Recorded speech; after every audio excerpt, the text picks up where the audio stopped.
Lok Sabha speaker ഓം ബിർളയുടെ നിഷ്പക്ഷത ചോദ്യം ചെയ്യപ്പെട്ടിരിക്കുകയാണ്. അദ്ദേഹം നിഷ്പക്ഷരെന്ന് ചൂണ്ടിക്കാട്ടി ആ പദവിയിൽ നിന്ന് നീക്കം ചെയ്യണമെന്ന് ആവശ്യപ്പെട്ടുകൊണ്ട് 118 ലോക്സഭാംഗങ്ങൾ ഒപ്പിട്ട പ്രമേയത്തിന് നോട്ടീസ് നൽകിയിരിക്കുക. ലോക്സഭയിൽ അത് പാസ്സാകാൻ യാതൊരു സാധ്യതയുമില്ല. പ്രതിപക്ഷത്തിന് അത് വിജയിപ്പിക്കാൻ ആവശ്യമായ വോട്ടില്ല. മൊത്തം അംഗസംഖ്യയുടെ ഭൂരിപക്ഷം ഉണ്ടെങ്കിൽ മാത്രമേ അത്തരത്തിലുള്ള ഒരു പ്രമേയം പാസ്സാവുകയുള്ളൂ. 38 അംഗങ്ങളുടെ കുറവ് ഇക്കാര്യത്തിൽ പ്രതിപക്ഷത്തിനുണ്ട്. പക്ഷേ സ്പീക്കർക്കെതിരായ ഈ നീക്കം നമ്മുടെ ജനാധിപത്യത്തിനോ സഭയ്ക്കോ സ്പീക്കർക്ക് തന്നെയോ അത്ര അഭിമാനകരമായ ഒന്നല്ല. കാരണം സഭയില് 100% നിഷ്പക്ഷനായിരിക്കേണ്ട സ്പീക്കർ അങ്ങനെയല്ലെന്ന് 118 അംഗങ്ങളെങ്കിലും വിശ്വസിക്കുന്നു എന്നുള്ളതാണ് അതിന്റെ കാരണം. ലോക്സഭയായാലും രാജ്യസഭയായാലും സംസ്ഥാന നിയമസഭകളായാലും സഭ നയിക്കുന്ന സഭാനാഥൻ എന്ന് പറയുന്ന സ്പീക്കറോ അല്ലെങ്കിൽ രാജ്യസഭയിൽ ചെയർമാനോ തീർത്തും നിഷ്പക്ഷനായിരിക്കണമെന്നാണ് വിവക്ഷ. പണ്ടൊക്കെ ഇംഗ്ലണ്ടില് കോമൺ സഭയിലെ സ്പീക്കറാവുന്ന ആളിനെതിരെ അടുത്ത തെരഞ്ഞെടുപ്പില് സ്ഥാനാർത്ഥികളെ മത്സരിപ്പിക്കില്ലായിരുന്നു, അല്ലെങ്കിൽ നിർത്തുകയില്ലായിരുന്നു. സഭയില് നിഷ്പക്ഷനായി ഇരുന്നതുകൊണ്ട് അദ്ദേഹത്തിന് അടുത്ത തെരഞ്ഞെടുപ്പില് എതിരില്ലാതെ ജയിച്ചു വരാനുള്ള ഒരു സാഹചര്യം ഒരുക്കുമായിരുന്നു. ഇന്ത്യയിൽ പോലും ഇതുപോലെയുള്ള മഹനീയ പാരമ്പര്യങ്ങൾ നിലനിന്നിരുന്നു. ആദ്യകാലങ്ങളില് ലോക്സഭയിലെ സ്പീക്കർമാര് അവരവരുടെ പാർട്ടിയിൽ നിന്ന് രാജിവെക്കുമായിരുന്നു. ചിലര് അവരുടെ പാർലമെന്ററി പാർട്ടികളിൽ നിന്ന് രാജിവെക്കുമായിരുന്നു. സഭയില് സ്വതന്ത്രനായി നിഷ്പക്ഷനായി ഇരിക്കുന്നതിന് വേണ്ടിയാണ് ഇതൊക്കെ ചെയ്തിരുന്നത്. ഇപ്പോ ആ കാലമൊക്കെ മാറി കേട്ടോ. നമ്മുടെ പല സ്പീക്കർമാരും ഭരണപക്ഷത്തിന്റെ ഭാഗമായിട്ട് മാറുകയാണ്. അവർക്ക് വേണ്ടി സംസാരിക്കുകയും പ്രവർത്തിക്കുകയും ചെയ്യുന്നതാണ് ഇപ്പൊ കണ്ടുകൊണ്ടിരിക്കുന്നത്. അതിന്റെയൊക്കെ ഫലമായിട്ടാണ് ഓം ബിർള എന്ന് പറയുന്ന ലോക്സഭ സ്പീക്കർക്കെതിരെ പ്രതിപക്ഷം ഒരു അവിശ്വാസ പ്രമേയം, സാധാരണഗതിയിൽ അതിന് അവിശ്വാസ പ്രമേയം എന്ന് പറയാറില്ല, സ്പീക്കറെ നീക്കാൻ ആവശ്യപ്പെട്ടുകൊണ്ടുള്ള ഒരു പ്രമേയം എന്നാണ് പറയുക, അതിന് നോട്ടീസ് നൽകേണ്ടി വന്നത്. ഇപ്പോൾ ലോക്സഭയില് 118 അംഗങ്ങൾ എഴുന്നേറ്റെന്ന് പറയാണ്, ഓണറബിൾ സ്പീക്കർ, ഞങ്ങൾക്ക് അങ്ങയിൽ വിശ്വാസമില്ല, അങ്ങ് ഒട്ടും നിഷ്പക്ഷനായിട്ടല്ല പെരുമാറുന്നത്. ഇത് തുടക്കത്തിൽ പറഞ്ഞ പോലെ ജനാധിപത്യത്തിനോ ഇന്ത്യൻ പാർലമെന്റിനോ നമ്മുടെ സ്പീക്കർക്കോ ഭരണകക്ഷിക്കോ ഒട്ടും ഭൂഷണമല്ല, അഭിമാനകരമല്ല. നമ്മുടെ മഹനീയമായ ജനാധിപത്യ പാരമ്പര്യങ്ങൾ അനുസരിച്ച് സ്പീക്കർമാര് സഭയില് സർക്കാരിന്റെ ബിസിനസ് നടത്തി കൊടുക്കുകയും പ്രതിപക്ഷത്തിന്റെ അവകാശങ്ങൾ സംരക്ഷിക്കുകയും ചെയ്യേണ്ടവരാണ്. കാരണം പ്രതിപക്ഷം ന്യൂനപക്ഷമാണ്, മറ്റൊരു ഭൂരിപക്ഷമാണ്, അവർക്ക് അധികാരമുണ്ട്, അവരാണ് കാര്യങ്ങൾ നിയന്ത്രിക്കുന്നത്. അതുകൊണ്ട് സ്പീക്കർമാർ എപ്പോഴും പ്രതിപക്ഷത്തിന്റെ അവകാശങ്ങൾ സംരക്ഷിക്കുന്നതിന് വേണ്ടി നിൽക്കേണ്ടതാണ്. സ്പീക്കർമാര് നമ്മുടെ സഭയ്ക്കും ജനങ്ങൾക്കും രാജ്യത്തിനും വേണ്ടിയാണ് അവിടെ സംസാരിക്കേണ്ടത്, അല്ലാതെ ഭരണപക്ഷത്തിന് വേണ്ടിയല്ല, പ്രധാനമന്ത്രിക്ക് വേണ്ടിയല്ല. പക്ഷെ ഇന്ന് നമ്മുടെ ലോക്സഭയിൽ എന്താണ് സംഭവിക്കുന്നത് എന്ന് മനസ്സിലാക്കുന്നതിന് നമ്മുടെ ലോക്സഭാ നടപടികൾ കണ്ടാൽ മതി. രാജ്യസഭയിലും സ്ഥിതി മറ്റൊന്നല്ല. ഇതൊക്കെ ഇപ്പോൾ ലൈവായിട്ട് സൻസദ് TV കാണിക്കുന്നുണ്ട്. അതൊന്ന് നോക്കിയാൽ മതി എങ്ങനെയാണ് സഭ നയിക്കുന്ന സഭയുടെ നാഥൻ എന്ന് പറയുന്ന സ്പീക്കറോ ചെയർമാനോ ഒക്കെ പ്രവർത്തിക്കുന്നതെന്ന്. പ്രതിപക്ഷത്തിന്റെ ജനാധിപത്യപരമായ എല്ലാ അവകാശങ്ങളും ചവിട്ടി മെതിക്കപ്പെടുന്ന രംഗങ്ങളാണ് ഇപ്പോൾ സഭയിൽ അരങ്ങേറിക്കൊണ്ടിരിക്കുന്നത്. അവരുടെ ശബ്ദം പുറത്തു കേൾക്കാൻ പാടില്ല. ഇവിടെ ഭരണപക്ഷത്തിന്റെ ശബ്ദം മതി, അവർക്ക് പറയാനുള്ളത് സഭ കേട്ടാൽ മതി, രാജ്യം അത് ശ്രവിച്ചാൽ മതി. ആ ഒരു നിലപാടാണ് ഇപ്പോൾ ഭരണകക്ഷിക്കുള്ളത്. നമ്മുടെ ലോക്സഭയില് കഴിഞ്ഞ മോദി സർക്കാരിന്റെ കാലത്തും ഇപ്പോഴും ഡെപ്യൂട്ടി സ്പീക്കർ എന്ന പദവി ഇല്ല എന്നത് എത്ര പേർക്കറിയാം? ഡെപ്യൂട്ടി സ്പീക്കർ ഇല്ലെന്നേ. ഇത് ഭരണഘടനാപരമായ ഒരു പദവിയാണ്. അത് നിർബന്ധമായിട്ടും ഡെപ്യൂട്ടി സ്പീക്കറെ തെരഞ്ഞെടുക്കുക എന്നുള്ളത് മാൻഡേറ്ററിയാണ്. The house shall elect a deputy speaker എന്നാണ് ഭരണഘടനയിൽ പറയുന്നത്. പക്ഷെ അത് ലംഘിച്ചിരിക്കുകയാണ്. കഴിഞ്ഞ ടേമിലും ഈ ടേമിലും ലോക്സഭയിൽ ഡെപ്യൂട്ടി സ്പീക്കർ ഇല്ല. അതിനെന്താ കാരണമെന്നറിയാമോ? നമ്മുടെ ലോക്സഭയിൽ ഒരു കീഴ്വഴക്കമുണ്ട്, ഡെപ്യൂട്ടി സ്പീക്കർ സ്ഥാനം പ്രതിപക്ഷത്തിന് നൽകണം എന്നുള്ളത്. അത് സ്വാഭാവികമായും കോൺഗ്രസിന് ലഭിക്കും. അത് BJP ഇഷ്ടപ്പെടുന്നില്ല, മോദിക്ക് അതിനോട് താല്പര്യമില്ല. അത് മാത്രമല്ല, ഈ ഡെപ്യൂട്ടി സ്പീക്കർ എന്ന് പറയുന്നത് സ്പീക്കറുടെ ഒരു ഡെപ്യൂട്ടി അല്ല, അദ്ദേഹത്തിന്റെ കീഴെ, അദ്ദേഹത്തിന്റെ അധികാരത്തിന് കീഴില് പ്രവർത്തിക്കുന്ന ഒരു സ്ഥാപനമല്ലത്. അത് സ്വതന്ത്ര സ്ഥാപനമാണ്. സ്പീക്കർക്കുള്ള എല്ലാ അവകാശങ്ങളും ഡെപ്യൂട്ടി സ്പീക്കർക്കുമുണ്ട്. അപ്പോ സ്പീക്കർക്ക് സഭയിൽ നിന്ന് പുറത്തേക്ക് പോകണമെങ്കിൽ ഡെപ്യൂട്ടി സ്പീക്കർ ഹാജരാണെങ്കിൽ അദ്ദേഹത്തെ തന്നെ ഡയസിലേക്ക് വിളിക്കണം. അങ്ങനെ ഒരു കോൺഗ്രസ്സുകാരൻ സ്പീക്കറുടെ അഭാവത്തിൽ സ്പീക്കറുടെ ഉത്തരവാദിത്തങ്ങൾ നിർവഹിക്കേണ്ട എന്നാണ് മോദിയും കൂട്ടരും തീരുമാനിച്ചിരിക്കുന്നത്. പകരം 10 പാനൽ ചെയർമാൻമാരുണ്ട്, അവരാണ് മാറി മാറി ആ ഉത്തരവാദിത്വം നിർവഹിക്കുന്നത്. അതുപോലെ തന്നെ പാർലമെന്റ് കോംപ്ലക്സിൽ ഡെപ്യൂട്ടി സ്പീക്കർക്ക് ഒരു വീട് നൽകണം. ഒരു കോൺഗ്രസ്സുകാരൻ അങ്ങനെ ഈ പാർലമെന്ററി കോംപ്ലക്സിൽ വന്ന് അങ്ങനെ കഴിയണ്ട. അത് BJP ഇഷ്ടപ്പെടുന്നില്ല, മോദി ഇഷ്ടപ്പെടുന്നില്ല. അതുകൊണ്ട് എന്താണ് ചെയ്തത്? ഭരണഘടനയെ ധിക്കരിച്ചുകൊണ്ട്, ഭരണഘടനാ വ്യവസ്ഥകളെ കാറ്റിൽ പറത്തിക്കൊണ്ട് ഡെപ്യൂട്ടി സ്പീക്കർ എന്ന പദവി വേണ്ട എന്നങ്ങ് തീരുമാനിച്ചിരിക്കുക. എങ്ങനെയുണ്ട് നമ്മുടെ ജനാധിപത്യം, അല്ലെങ്കിൽ ഭരിക്കുന്നവരുടെ ജനാധിപത്യ ബോധം എത്രത്തോളം ഉണ്ട് എന്ന് ഇതിൽ നിന്നൊക്കെ വളരെ വളരെ വ്യക്തമാണ്. എന്തിന് പ്രതിപക്ഷ നേതാവിനെ പോലും ലോക്സഭയിൽ സംസാരിക്കാൻ അനുവദിക്കാത്ത സാഹചര്യമാണ് ഉള്ളത്. സാധാരണഗതിയിൽ രാജ്യസഭയായാലും ലോക്സഭയായാലും നിയമസഭകളായാലും പ്രതിപക്ഷ നേതാവ് മറ്റൊരാൾ സംസാരിച്ചുകൊണ്ട് ഇരിക്കുമ്പോഴാണെങ്കിലും, എന്തിന് പ്രധാനമന്ത്രി സംസാരിക്കുമ്പോഴാണെങ്കിൽ പോലും എഴുന്നേറ്റ് നിൽക്കുകയാണെങ്കിൽ അദ്ദേഹത്തിന് സംസാരിക്കാൻ അവസരം കൊടുക്കണം എന്നുള്ളതാണ് ഇന്ത്യയിലെ കീഴ്വഴക്കം. അദ്ദേഹത്തിന് മൈക്ക് കൊടുക്കണം. അതെല്ലാവരും ചെയ്യുന്നതാണ്. കേരള നിയമസഭ അടക്കം ഉള്ളിടത്ത് പാലിച്ചു പോരുന്ന ഒരു കീഴ്വഴക്കമായത്. ഇത് രാഹുൽ ഗാന്ധി എഴുന്നേറ്റാൽ അദ്ദേഹത്തിന് സംസാരിക്കാൻ അവസരം നൽകില്ല. മല്ലികാർജ്ജുന ഖാർഗെ രാജ്യസഭയിൽ എഴുന്നേറ്റാൽ അദ്ദേഹത്തിന് ഉണ്ടാകുന്ന അനുഭവം പലപ്പോഴും ഇത് തന്നെയാണ്. പ്രതിപക്ഷത്തിന്റെ ശബ്ദം ഉയരാൻ പാടില്ല. അതിനെ പേടിയാണ്. അതാണ് നടന്നുകൊണ്ടിരിക്കുന്നത്. പലപ്പോഴും രണ്ടു നീതിയാണ് കാണുന്നത്. പ്രതിപക്ഷത്തിനൊന്ന്, ഭരണപക്ഷത്തിന് വേറൊന്ന്. പ്രതിപക്ഷത്തിൽ നിഷേധിക്കുന്നതൊക്കെ യാതൊരു ബുദ്ധിമുട്ടും കൂടാതെ, ലോഭവും കൂടാതെ ഭരണപക്ഷത്തിന് അനുവദിക്കുന്നുണ്ട്.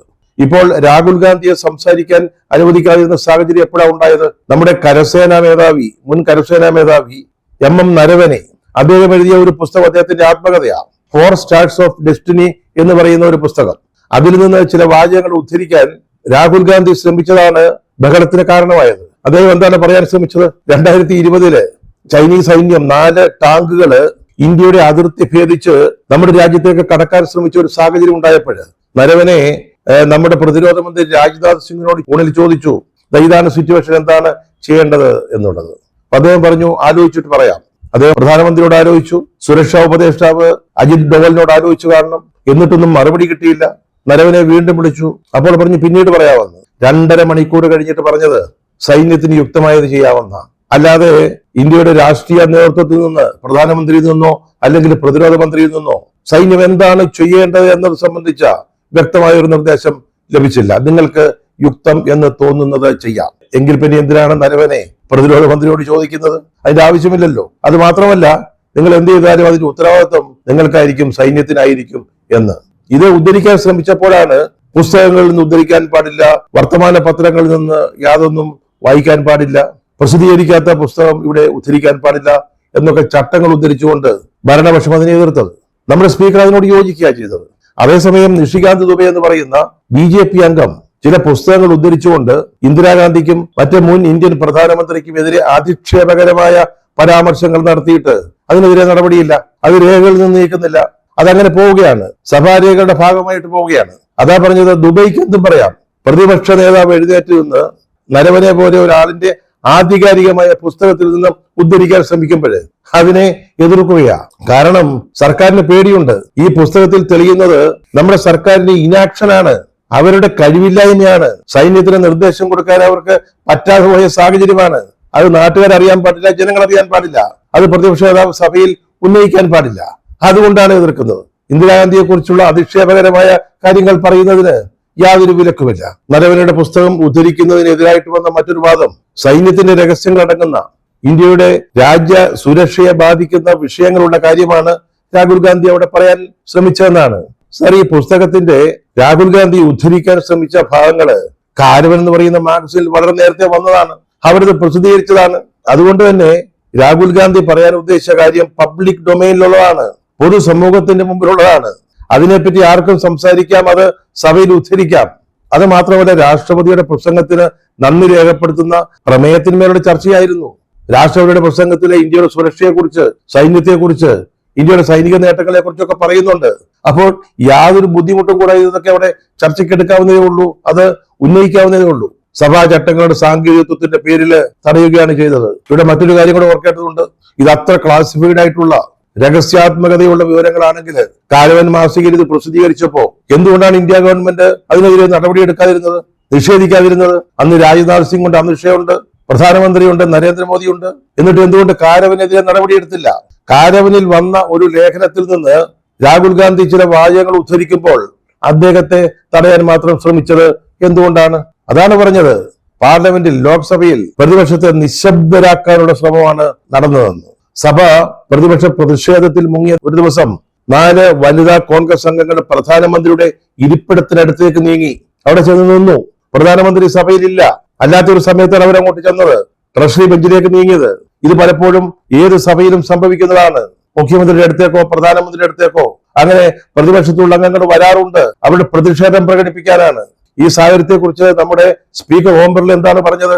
ഇത് പറഞ്ഞത് നിഷികാന്ത് ദുബെ ആണെങ്കിൽ കിരൺ റിജ്ജു ആണെങ്കിലും നമുക്ക് പ്രശ്നമില്ല, കാരണം അവർ രാഷ്ട്രീയം പറയുകയാണെന്ന് പറയാം. സ്പീക്കർ പറഞ്ഞത് പ്രധാനമന്ത്രിക്കെതിരായിട്ട് അപ്രതീക്ഷിതമായിട്ട് എന്തെങ്കിലും ഉണ്ടാവും, എന്തെങ്കിലും നീക്കം ഉണ്ടാവുമെന്ന് തനിക്ക് അറിവുണ്ടായിരുന്നുവെന്നും അതുകൊണ്ട് പ്രധാനമന്ത്രിയോട് സഭയിൽ വരണ്ട എന്ന് താൻ നിർദ്ദേശിച്ചു എന്നുമാണ്. 4 കോൺഗ്രസ് വനിതാ അംഗങ്ങള് പ്രധാനമന്ത്രിയുടെ സീറ്റിനരികിലേക്ക് ചെന്നതിനെ കുറിച്ചാണ് പറയുന്നത്. അതുകൊണ്ട് പ്രധാനമന്ത്രി വരണ്ടെന്ന് പറഞ്ഞു വന്നു. എവിടുന്നാണ് അദ്ദേഹത്തിന് ഈ വിവരം കിട്ടിയത്? ആ വിവരത്തിന്റെ ഉറവിടം വെളിപ്പെടുത്തേണ്ടതല്ലേ? സ്പീക്കർ ഇത് പറഞ്ഞതിലൂടെ പ്രതിപക്ഷത്തെ ആക്ഷേപിക്കുകയല്ലേ, പ്രതിപക്ഷത്തെ 4 വനിതാ അംഗങ്ങളെ ആക്ഷേപിക്കുകയല്ലേ വാസ്തവത്തിൽ ചെയ്തത്? അതുകൊണ്ട് പ്രധാനമന്ത്രി വന്നില്ല. ഇതുപോലെ സാഹചര്യങ്ങള് പണ്ട് ലോക്സഭയിൽ ഉണ്ടായിട്ടില്ല എന്നാണോ? 2004 മൻമോഹൻ സിംഗ് ഇതുപോലെ രാഷ്ട്രപതിയുടെ പ്രസംഗത്തിലുള്ള നന്ദി പ്രമേയത്തിന് മറുപടി പറയാൻ എഴുന്നേറ്റപ്പോ പാർലമെന്റിൽ എന്ത് ബഹളമായിരുന്നു? അന്നത്തെ BJP അംഗങ്ങൾ പ്രധാനമന്ത്രിയുടെ മുമ്പിലേക്ക് വന്നു. പ്രധാനമന്ത്രിയുടെ ഉള്ളപ്പോഴ് അദ്ദേഹത്തിന് മുമ്പിൽ നിന്നുകൊണ്ട് പ്രതിഷേധ പ്രകടനത്തി മുദ്രാവാക്യം വിളിച്ചു, കടലാസുകൾ കീറിയെറിഞ്ഞു. പക്ഷെ പ്രധാനമന്ത്രി അക്ഷോഭ്യനായിട്ട് നിന്നു. അദ്ദേഹത്തിന് പ്രസംഗിക്കാൻ കഴിഞ്ഞില്ല. പക്ഷേ അദ്ദേഹത്തിന്റെ പ്രസംഗം സഭയുടെ മേശപ്പുറത്ത് വെച്ചിട്ടാണ് അദ്ദേഹം പോയത്. ഇവിടെ അതല്ല സംഭവിച്ചത്. സ്പീക്കർ പറഞ്ഞത് കേട്ടിട്ട് പ്രധാനമന്ത്രി ആ വഴിക്ക് വന്നുപോലുമില്ല. പ്രധാനമന്ത്രി പേടിച്ചാണ് വരാതിരുന്നതെന്നാണ് പ്രതിപക്ഷം ആരോപിച്ചത്. ഇങ്ങനെ ഒരു സ്പീക്കർക്ക് പറയാൻ പറ്റുമോ? അദ്ദേഹത്തിന്റെ സഭയിലെ 4 അംഗങ്ങള് അത് പ്രതിപക്ഷത്തുള്ളവരായി പോയതാണോ കുറ്റം? അവര് പ്രധാനമന്ത്രിയുടെ ഇരിപ്പിടത്തിനടുത്തേക്ക് ചെന്നു എന്നുള്ളത് കൊണ്ട് അത് പ്രധാനമന്ത്രിക്കെതിരെ എന്തോ ചെയ്യാനാണ് എന്ന രീതിയിൽ അവരെ പറ്റി പറഞ്ഞത് എത്രത്തോളം ശരിയാ? ഒരു സ്പീക്കർക്ക് അങ്ങനെ പറയാൻ പറ്റുന്നതാണോ? അല്ലെങ്കിൽ തന്നെ 4 വനിതാംഗങ്ങള് പ്രധാനമന്ത്രി എന്തോ ചെയ്തു കളയുമായിരുന്നു എന്നൊക്കെ പറയുന്നത് പ്രധാനമന്ത്രിയെയും ആക്ഷേപിക്കുന്നതിന് തുല്യമാണ്. 56 ഇഞ്ചിന്റെ നെഞ്ചളവ നമ്മൾ അദ്ദേഹത്തെ പറ്റി പറഞ്ഞുകൊണ്ടിരിക്കുന്നത്. അദ്ദേഹം സാധാരണ മനുഷ്യരെ പോലെ ബയോളജിക്കലായി ജനിച്ചതല്ല എന്നൊക്കെയാണ് പറയുന്നത്. വിശ്വഗുരു എന്നാണ് BJP അദ്ദേഹത്തെ വിശേഷിപ്പിക്കുന്നത്. അദ്ദേഹത്തിനെതിരെ ഈ 4 കോൺഗ്രസ് വനിതാംഗങ്ങൾ എന്ത് ചെയ്യാന്? സഭയിൽ ചോദ്യങ്ങൾ ചോദിക്കാനുള്ള അംഗങ്ങളുടെ അവകാശം വളരെ പ്രധാനപ്പെട്ട ഒന്നാണ്. കഴിഞ്ഞ ദിവസം എന്താ സംഭവിച്ചിരിക്കുന്നത്? 3 പ്രധാന ഫണ്ടുകളെ സംബന്ധിച്ച ചോദ്യങ്ങൾ ചോദിക്കരുതെന്ന്, അല്ലെങ്കിൽ അത് അനുവദിക്കരുതെന്ന് പ്രധാനമന്ത്രിയുടെ ഓഫീസ് ലോക്സഭാ സെക്രട്ടറി ജനറലിന്റെ ഓഫീസിനോട് ആവശ്യപ്പെട്ടിരിക്കുക. ഒന്ന് PM കെയേഴ്സ് ഫണ്ട്, മറ്റേത് പ്രധാനമന്ത്രിയുടെ ദുരിതാശ്വാസ നിധി, മൂന്നാമത്തേത് ദേശീയ പ്രതിരോധ നിധി. BJP പറയുന്നത് ഈ PM കെയേഴ്സ് ഫണ്ട് എന്ന് പറയുന്നത് ഒരു സ്വകാര്യ ഏർപ്പാടാണെന്ന്, ഒരു ചാരിറ്റി സ്ഥാപനമാണെന്ന്, അങ്ങനെ എന്തോ വിധി സുപ്രീം കോടതിയിൽ നിന്ന് ഉണ്ടായിട്ടുണ്ടെന്നാണ് അവർ അവകാശപ്പെടുന്നത്. പക്ഷെ ഇതിന്റെ ട്രസ്റ്റിമാരൊക്കെയാ? പ്രധാനമന്ത്രി, ധനകാര്യമന്ത്രി, പ്രതിരോധ മന്ത്രി, ആഭ്യന്തരമന്ത്രി ഒക്കെയാ, അല്ലാത്തവരും ഉണ്ട്. അല്ലെങ്കിൽ പൊതുജനങ്ങളിൽ നിന്ന് സർക്കാർ സംഭാവന വാങ്ങുന്ന ഈ തുക എങ്ങനെയാണ് ഒരു ചാരിറ്റി സ്ഥാപനമാകുന്നത്? ഇനി പോട്ടെ, അത് ഭാഗത്തിന് വേണ്ടി സമ്മതിച്ചാൽ തന്നെ പ്രധാനമന്ത്രിയുടെ ദുരിതാശ്വാസ നിധി സ്വതന്ത്ര ഇന്ത്യയുടെ തുടക്കം മുതലുള്ള ഒരു ഫണ്ടാണത്. അതിനെപ്പറ്റി ചോദ്യം ചോദിക്കാൻ പാടില്ലെന്ന് ഇതാരാ പറയുന്നത്? പ്രധാനമന്ത്രിയുടെ ഓഫീസ് ലോക്സഭാ സെക്രട്ടറി ജനറലിന്റെ ഓഫീസിനോട്. അങ്ങനെ ഇടപെടാൻ സർക്കാരിന്, പ്രധാനമന്ത്രിയുടെ ഓഫീസിന് യാതൊരു അവകാശവുമില്ല. ലോക്സഭാ സ്പീക്കറുടെ ഓഫീസ്, അതുമായി ബന്ധപ്പെട്ട് നിൽക്കുന്ന സെക്രട്ടറി ജനറലിന്റെ ഓഫീസ് സ്വതന്ത്ര സ്ഥാപനങ്ങളാ. സർക്കാരിന് അങ്ങനെ അതിന്റെ പ്രവർത്തനങ്ങളിൽ കയറി ഇടപെടാൻ പാടില്ല, പറ്റത്തില്ല. ഇവിടെ സംഭവിച്ചിരിക്കുന്നത് അംഗങ്ങൾക്ക് ഈ ഫണ്ടിനെ പറ്റി ചോദിക്കാനുള്ള അവകാശം നിഷേധിക്കുകയാണ്, നിരാകരിക്കുകയാണ്. ഇതൊന്നും ഒരിക്കലും കണ്ടിട്ടുള്ള കാര്യങ്ങളല്ല. ഇന്ന വകുപ്പിനെ കുറിച്ച്, ഇന്ന ഫണ്ടിനെ കുറിച്ച്, ഇന്ന വിഷയങ്ങളെ കുറിച്ച് അംഗങ്ങളുടെ സഭയിൽ ചോദ്യങ്ങൾ ഉന്നയിക്കാൻ പാടില്ലെന്ന് പ്രധാനമന്ത്രിയുടെ ഓഫീസ് കൽപ്പിക്കുക. അവർക്ക് എന്ത് അധികാരവും അവകാശമാണ് ഇക്കാര്യത്തിലുള്ളത്? അതാണ് ഇന്നിപ്പോ നമ്മുടെ സഭയിൽ സംഭവിച്ചുകൊണ്ടിരിക്കുന്നത്. ഇത് ജനാധിപത്യ വിരുദ്ധമല്ലേ? ജനാധിപത്യ അവകാശങ്ങൾ കവർച്ച ചെയ്യുന്നതിന് തുല്യമല്ലേ? പ്രതിഷേധിച്ചതിന് 8 അംഗങ്ങളെ ഈ സഭ തീരുമാനം സസ്പെൻഡ് ചെയ്തിരിക്കുക. ഓം ബിർള സ്പീക്കറായതിനു ശേഷം അംഗങ്ങളെ സസ്പെൻഡ് ചെയ്യുന്നതിന് ഒരു നടപടിക്രമങ്ങളും പാലിക്കാറില്ല. തോന്നുന്നത് പോലെ ആളുകളെ പറഞ്ഞ് സഭയ്ക്ക് പുറത്തേക്ക് വിടുക. കേരളത്തിൽ നിന്നുള്ള ഹൈബീഡനും ഡീൻ കുര്യാക്കോസും ഒക്കെ ഉണ്ട്. ഇവരാരും ലോക്സഭയുടെ മേൽക്കൂര പൊളിച്ചു വന്നവരല്ല, തെരഞ്ഞെടുപ്പിൽ ജയിച്ചു വന്നവരാ. അവർക്ക് പ്രതിഷേധിക്കാൻ അവകാശമുണ്ട്. അതിനെതിരെയാണ് ഇത്തരത്തിലുള്ള നടപടികൾ എടുത്തിരിക്കുന്നത്. നമ്മുടെ നിയമസഭയിലും നേരത്തെ പാർലമെന്റിലൊക്കെ ഇത് സംഭവിച്ചിട്ടുണ്ട്.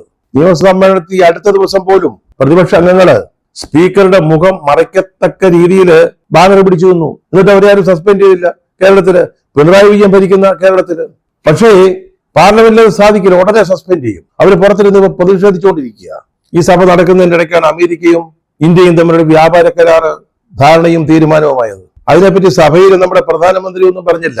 പ്രതിപക്ഷവും നമ്മൾ സാധാരണ ജനമൊക്കെ അതിനെക്കുറിച്ച് ചർച്ച അമേരിക്കൻ പ്രസിഡന്റ് ട്രംപ് പറഞ്ഞപ്പോഴാണ്. പുള്ളിക്കാരനായിപ്പോ ഇവിടുത്തെ കാര്യങ്ങൾ തീരുമാനിക്കുന്നത്. ഇവിടെ നമ്മൾ അറിയേണ്ട കാര്യങ്ങള് ട്രംപ് സാറാ പറയുന്നത്. നമ്മുടെ പ്രധാനമന്ത്രി ഇതുവരെ വേണ്ടിയിട്ടില്ല. സഭ നടന്നുകൊണ്ടിരിക്കുമ്പോൾ വാണിജ്യമന്ത്രി പീയൂഷ് ഗോയല് സഭയ്ക്ക് പുറത്ത് പത്രസമ്മേളനം നടത്തുന്നു. അതൊരിക്കലും ചെയ്യാൻ പാടില്ലാത്തതാ, അവകാശ ലംഘനമാണ്.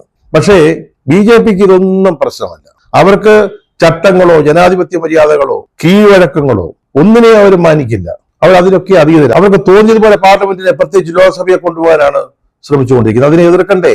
അതിനെതിരെ ശബ്ദം ഉയർത്തട്ടെ? അതിനാണ് ഇപ്പോൾ സ്പീക്കർക്കെതിരായ ഈ നോട്ടീസിലൂടെ പ്രതിപക്ഷം തയ്യാറായിരിക്കുന്നത്. ഇത് നേരത്തെ 3 തവണ മാത്രമേ ഉണ്ടായിട്ടുള്ളൂ. 1954 മാവുലങ്കർക്കെതിരെ, 66 സർദാർ ഹുക്കും സിംഗ്, 1987 ബൽറാം ജാഖർ. ഹുക്കും സിംഗിനെതിരെ ആ പ്രമേയം അംഗീകരിച്ചു പോലുമില്ല, സ്വീകരിച്ചു പോലുമില്ല. പ്രമേയത്തിന് നോട്ടീസ് കിട്ടിയിട്ടുണ്ടെന്ന് സഭാധ്യക്ഷൻ പറഞ്ഞാൽ അതിന് അനുകൂലമായിട്ട് 50 അംഗങ്ങൾ എഴുന്നേറ്റ് നിൽക്കണം, എങ്കിൽ മാത്രമേ അനുമതി കിട്ടൂ. മാവുലങ്കർക്കെതിരായിട്ടും ജാക്കർക്കെതിരായിട്ടുള്ള പ്രമേയത്തിന് അനുമതി കിട്ടി. പക്ഷേ ചർച്ചയ്ക്ക് ശേഷം വോട്ടിനിട്ട് തള്ളിക്കളയാനുണ്ടായത്. ഇപ്പോൾ ഓം ബിർളയ്ക്കെതിരായിട്ടുള്ള നോട്ടീസ്, അതിനെന്തു സംഭവിക്കുമെന്ന് നമുക്ക് അറിഞ്ഞുകൂടാ.